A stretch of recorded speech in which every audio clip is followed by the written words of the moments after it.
Hi friends, in the last video we learned warming up of the Little River poem, and now in this video we will learn a poem. This poem is written by Rabindranath Tagore. Now look at the first stanza. Our little river, it meanders along. In summer the water is only knee deep, and cows and carts can cross it with ease, for the banks though high are not steep. Okay.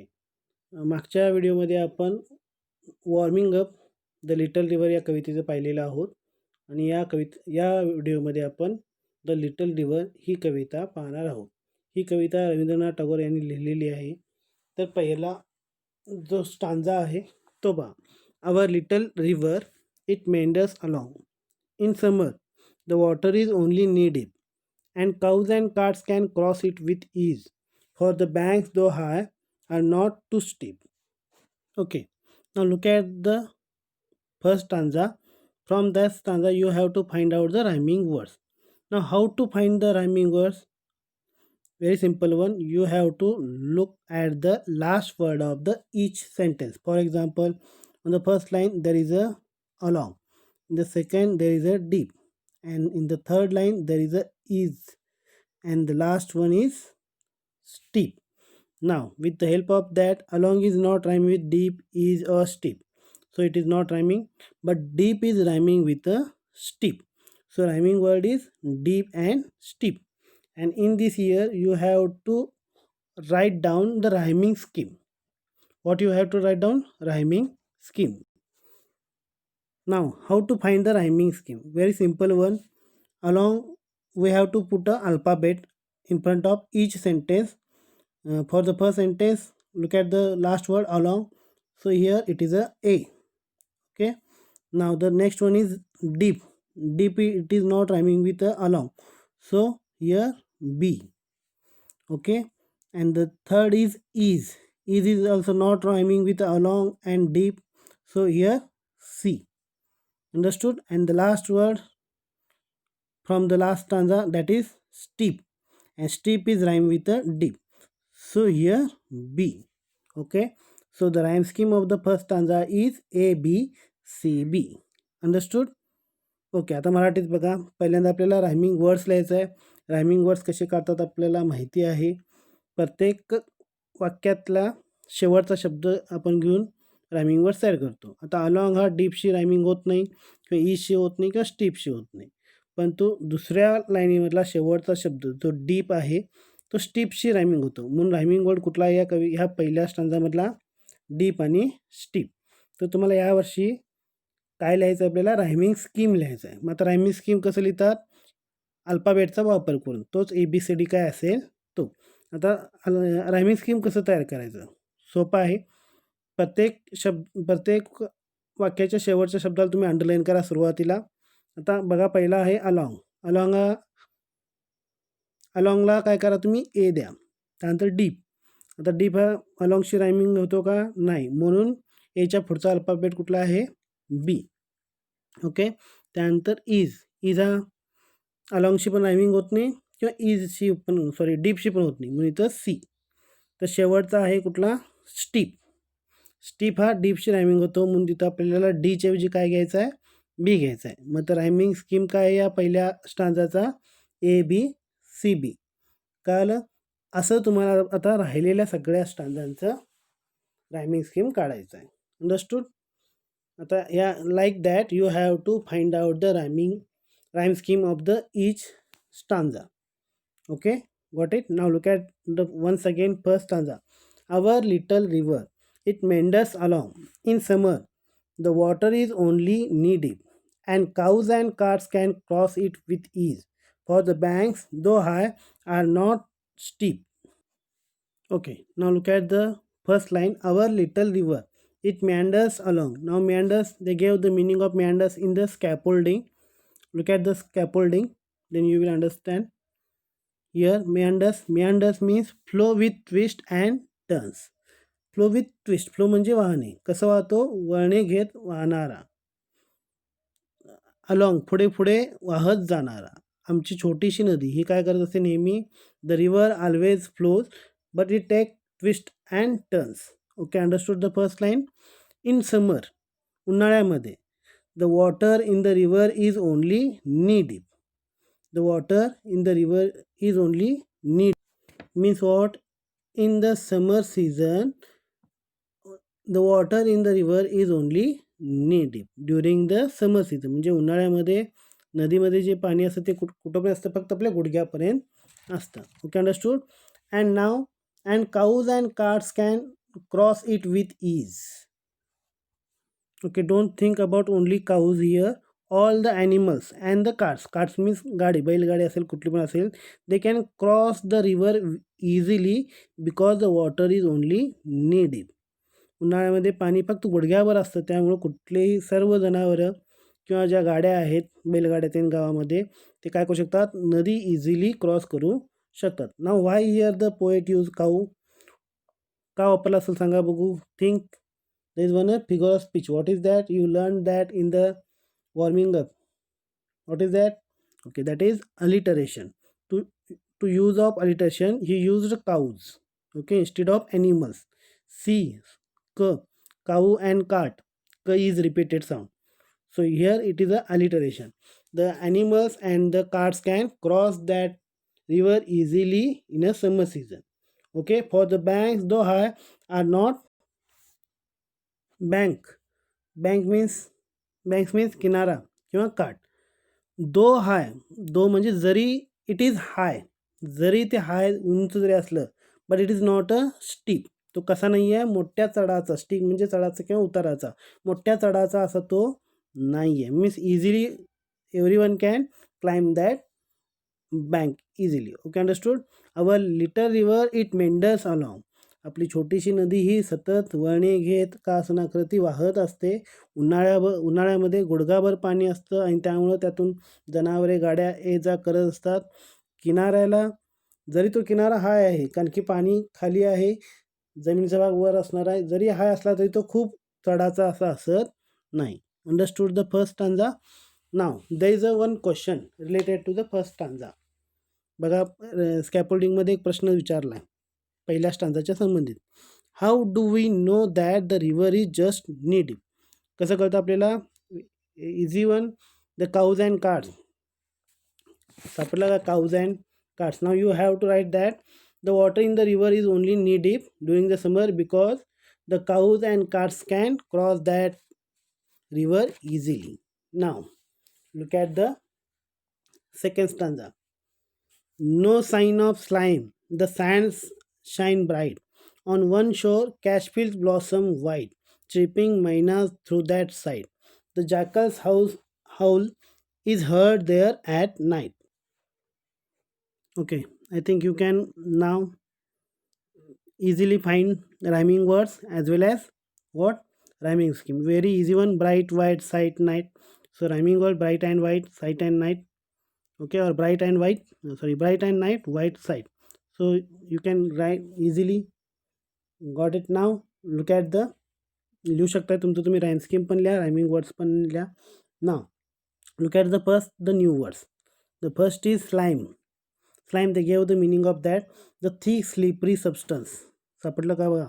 The thick slippery substance. Substance म्हणजे पदार्थ, चिखल किंवा चिकटमय असलेला पदार्थ, म्हणजे चिखलच म्हणूया आपण. Next is sand shine bright. Sand, वाळू. On one shore, shore SHORE, shore, that is bank, किनारा. Then cash, cash, that word also given in the scaffolding. तो शब्द पण दिला आहे बघा. Tall grass with white feathery flowers. पांढरी फुले असणारे गवत. ओके. ब्लॉसम व्हाईट, ब्लॉसम म्हणजे बहरणे. Understood? Chirping mynas, chirping that is चिवचिवाट, कुणाचा? मैनांचा. Okay. Through that side the jackals howl, jackal that is fox, कोल्हा. हाऊल, आरोळी, त्याची आक्रोश काय म्हणतो बघा त्याला, आरोळी काय असेल ती. Is heard there at night. Okay, I think you got the words also. Now look at the second stanza once again. No sign of slime, the sand shine bright. Means in summer season, उन्हाळ्यामध्ये there is no sign of slime. उन्हाळ्यामध्ये आपल्याला काय मिळणार नाही आहे? There is no slippery substance, म्हणजे चिक्कलमय असा पदार्थ असणार आहे काय, नाही. And on the shore the sand shining bright, sands वाळू शायनिंग ब्राईट काय होत आहेत, because of the sun rays the sands are shining, the sands are shining. उन्हामुळे सूर्याच्या किरणामुळे जे वाळूचे कण आहेत ते काय होत आहेत, शायनिंग करत आहेत. अँड देन द नेक्स्ट शोर, दुसऱ्या किनाऱ्याला काय होत आहे, कॅशफिल्ड ब्लॉसम व्हाईट, दुसऱ्या किनाऱ्यावरती काय दिसतं, कॅशफिल्डचा सांगितलं आहे, पांढरी फुले असणारे गवत, म्हणजे गवत आहे आणि गवताच्या वरच्या टोकाला देठाला पांढरी फुलं लागलेली आहेत असे गवत काय झालेलं आहे, एका बाजूला एका किनाऱ्याला वाळू चमकत आहे तर दुसऱ्या किनाऱ्याला काय झालेलं आहे, पूर्णपणे पांढरी फुले असणारी गवत काय झालेलं आहे, गवतानी भरलेला आहे.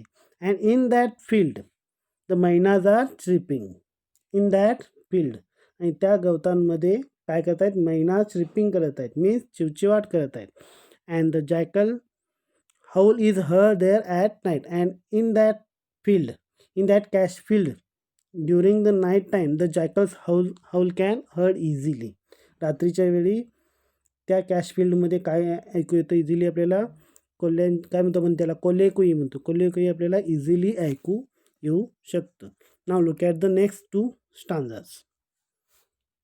नाव look at the third stanza. Across lie groves of mango and palm. The village priests dwell in their cool shade.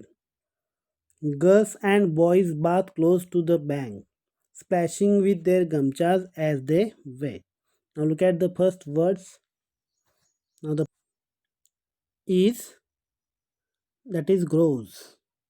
Groves means what? Rai. Groves of mango, आमराई. ग्रोज ऑफ पाम ताडांचे झाडं, that is groves of mango, आमराई असं पण म्हणतोस, that is आमराई, that is palm. Then village priest. Now look at the second word is priest पुजारी. Dwell in their cool shade. Dwell that is live, राहणे. Okay, here that word is here, dwell means राहणे. In their cool shade. Girls and boys bath close to the bank, splashing, okay, splash करणे, शिंतोडे उडवणे पाण्याचं, with their gamchas. Now look at the gamchas they give here in the scaffolding. Thin cotton towel, छोटासा आपण म्हणूया रुमाल किंवा towel असेल. as they wade, the wade also they given. walk in a source of water where it is not steep, ज्यातून चालत जाणे कठीण नाही असे पाणी, म्हणजे खूप नाही, उतळ पाण्यात चालणे. Understood? Okay, I think you got all the words. Across lie grows of mango and palm. Across म्हणजे चापलीकडे, लाय म्हणजे आडवा होणे, पहुडणे. इथं आडवा होण्यापेक्षा आपण म्हणूया त्या बाजूला पसरलेला आहे. काय पसरलेला आहे? आमराई आहे आणि ताडांची झाडं आहेत. कुठल्या? अक्रॉस, चापलीकडे, means across the river there is a groves of mango and palm. नदीच्या पलीकडे काय आहे? आमराई आहे किंवा ताडांची झाडं आहेत. and in that groves the village priest dwell. आणि त्या राईमध्ये तो जो प्रिस्ट आहे, दॅट इज पुजारी इन मराठी, तो काय करतो? त्या कूल शेडमध्ये राहतो. Understood? And the girls and boys are taking bath near to the bank. आणि लहान मुलं काय करत आहेत? They are taking a bath near the bank of the river. नदीच्या काठी आंघोळ करत आहेत. And also they are enjoying with splashing the water with the help of gamchas while they are walking in the source of water where the water is not deep. इथे पाण्याचा आनंदसुद्धा घेत आहेत. त्या नदीच्या पाण्याचा, वाहत्या पाण्याचा आनंदसुद्धा घेत आहेत. कसं? आपल्या त्या गमछाचा वापर करून शिंतोडे एकमेकांच्यावरती उडवत आहेत, पाण्यामध्ये चालत आहेत, पळत आहेत, असं करत ते मजा करत आंघोळ करत आहेत. अंडरस्टूड? आमराई आहे, पामाचे ताड आहे. कुठं आहे ते? नदीच्या पलीकडं. आणि त्या कुलशेडमध्ये काय करतो? गावचा जो पुजारी आहे तो राहतो. And the girls and boys are enjoying the water flowing by taking the bath as well as splashing the water with the help of gamchas while they are walking in that source of water. Understood? Now look at the next one, second last stanza. At dusk and dawn, once their bath is done, they dip washcloths to trap small fish. To their household task, the wives return, having used river sand to scour each dish. Now, first look at the new words. Okay, now look at the first, that is dusk. Dusk means that is twilight. ट्विलाईट तिन्ही सांज संध्याकाळ संध्याकाळनंतर जो सूर्याचा प्रकाश पडतो that is ट्विलाईट म्हणतो आपण त्यांना. दॅट इज तिन्ही सांज. Then the dawn. Dawn means पहाट. पिक्चरमधला डॉन नव्हे. Okay. Once their bath is done, what they do, they deep. Deep means बुडविणे. वॉट हिअर डीप इथं आहे भाषा. डीप मीन्स बुडवणे. काय बुडवतात? वॉश क्लॉथ्स आहे बघा स्कॅफोल्डिंगमध्ये. वॉश क्लॉथ्स म्हणजे दिलाय बा small cloth of washing face. आपण वॉशिंग फेससाठी कुठला वापरतो? That is handkerchief, whatever that. हात रुमाल असेल किंवा छोटासा टॉवेल असेल. Okay. Then to their household task. Household माहीत आहे, हाऊसहोल्ड घरगुती कामं, work. Okay. The wives return. Wives means it is a plural of wife, but don't think about अनेक. हिअर बायका म्हणजे अनेक स्त्रिया. while returning household tasks, having used a river sand to scour each dish. Scour दिलाय बा स्क्रबचा तिथं. That is scrub. Scrub म्हणजे घासण्यासाठी त्याचा सँडचा वापर ते करतात. Understood? Now look at the stanza. At dusk and dawn means पहाटे ज्यावेळी आंघोळ करतात त्यावेळी. अँड डस्क मीन्स संध्याकाळी. When they are returning from the farm, शेतातून परत येत असताना. They are taking a bath in the river. After taking bath, आंघोळ झाल्यानंतर, what they do, they dip their wash cloth. काय करतात? आपल्याकडे असलेला जो स्मॉल क्लोथ आहे फॉर वॉशिंग द फेस, कामं करत घाम सुटतो ते घाम पुसण्यासाठी जे कापड वापरतात, ते used that wash cloth for trap small fish. छोटे छोटे मासे पकडण्यासाठी, खेकडं पकडण्यासाठी, what ever. they used that, not for a khekde. Okay, they used for a fish because for scrap they used different thing. Then to their household tasks the wives return. When the wives came to the when the women come near the river to complete their, after completing their household task, they come to the river for what? To complete, to wash the dish. For washing the dish, they use what? The river sand to scour the each dish, to rub the each dish, to scrub the each dish. प्रत्येक dish घासण्यासाठी they use what? The river sand. जे वाळू आहे नदीतल्या, त्या वाळूचा वापर करून ते आपले डिश जे आहेत, जे भांडी आहे ते स्वच्छ करत असतात. Understood? These all stanzas are related to the summer season. Now look at the last. हे सगळे जे वरचे स्टांजे होते ते नदी आणि उन्हाळ्यामधली नदीबद्दल सांगितलेलं आहे. Okay. Now the last stanza is related to rainy season and the changes what happens because of the rain in the river. पावसामुळं झालेला बदल नदीमध्ये ते आपण शेवटच्या स्टांजामध्ये पाहणार आहोत. Now look at the last stanza. In Ashadh clouds gather, the waters rise, the rivers inspect, the current grows strong, the air is ripe with babbling sounds. As the muddy torrent swirls along, the woods on shore stir to life again, and our village wakens to celebrate the rain. Now first, new words. Okay, आषाढ महिना आहे, मराठी महिना. The cloud gather म्हणजे गोळा होणे. Water rise, पाण्याची पातळी वाढणे. When the rain started, then the water rise. Okay. Now the river inspect. Look at this word here it is, and they gave that also word in a scaffolding. Inspect means a sudden flood in a river. जोरदार पाण्याचा प्रवाह होणे, किंवा flood म्हणजे पूर येणे. Okay. पूर किंवा जोरदार प्रवाह. Got it? Now the current grows strong. Next word is current. Okay, current grow strong means जो पाण्याचा प्रवाह आहे तो काय झालेला आहे, वाढलेला आहे. Next is the air is ripe. Ripe, ते give the meaning of ripe. Ripe means full of, सर्वत्र पसरणे, एव्हरीवेअर, भरून येणे, वाहणे, भरून राहणे, that is ripe. Babbling. Now look at the next one is babbling. Babbling that is talking rapidly, मंजूळ असा आवाज, खळखळ असा आवाज, that is babbling. Then the torrent, that word is also given. Torrent, torrent that is rapid flow of water, पाण्याचा जोरदार प्रवाह. And the last word that is stir to life. Became alive with sound and movement, चैतन्य येणे, उत्साह संचारणे, that is stir to life. Okay. Waken, waken that is wake. Wake म्हणजे जागे होणे, तर जागे होणे म्हणजे जागृत होणे. Okay, to celebrate the rain. Now how does the river change in Ashadh. आता आषाढमध्ये नदीचा बदल कसा होतो तो आपण बघणार आहोत. In Ashadh cloud gathers means the rain started and because of rain the water rises in the river. Ashadh महिन्यामध्ये ढग एकत्र येतात, पाऊस पडायला चालू होतो आणि नदीची पातळी हळूहळू वरती येऊ लागते, म्हणजे वाढू लागते. The reverse inspect the current grow strong. The river inspect means the flood in river. The suddenly what happened? The flood came in a river. The water flowing strong.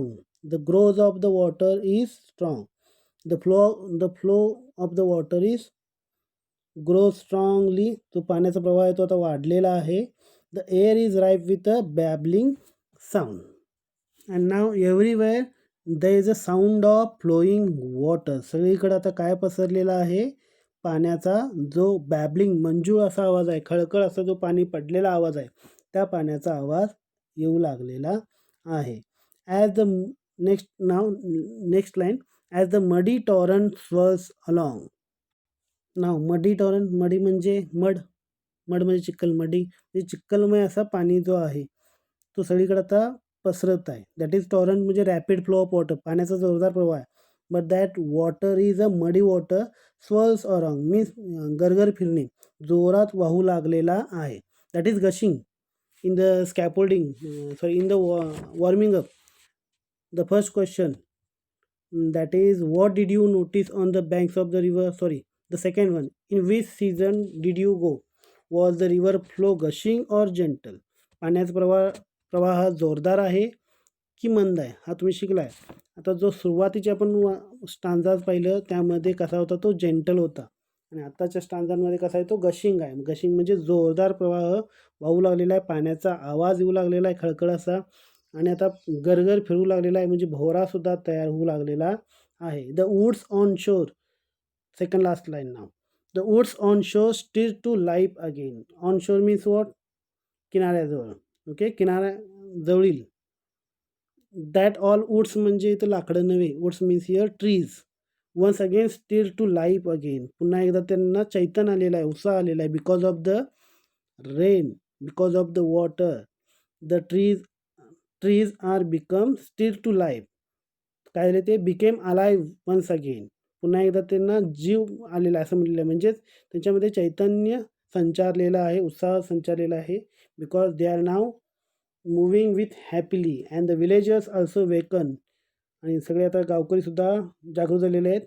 To celebrate the rain and now they are also celebrating. The villagers also celebrating because they know that it is very important. The rain is very important. With the help of rain we can live life our happily. पावसामुळेच आपण जगतो. Because everyone need water. So use water, save water and don't make the river dirty. Understood? Very simple one. Now look at the scaffolding questions. I think we learn the first question. पहिला question बघितलेलाच आहे. दुसरा बघा, how do the young children enjoy in the river. लिहू शकताय, सोपा आहे.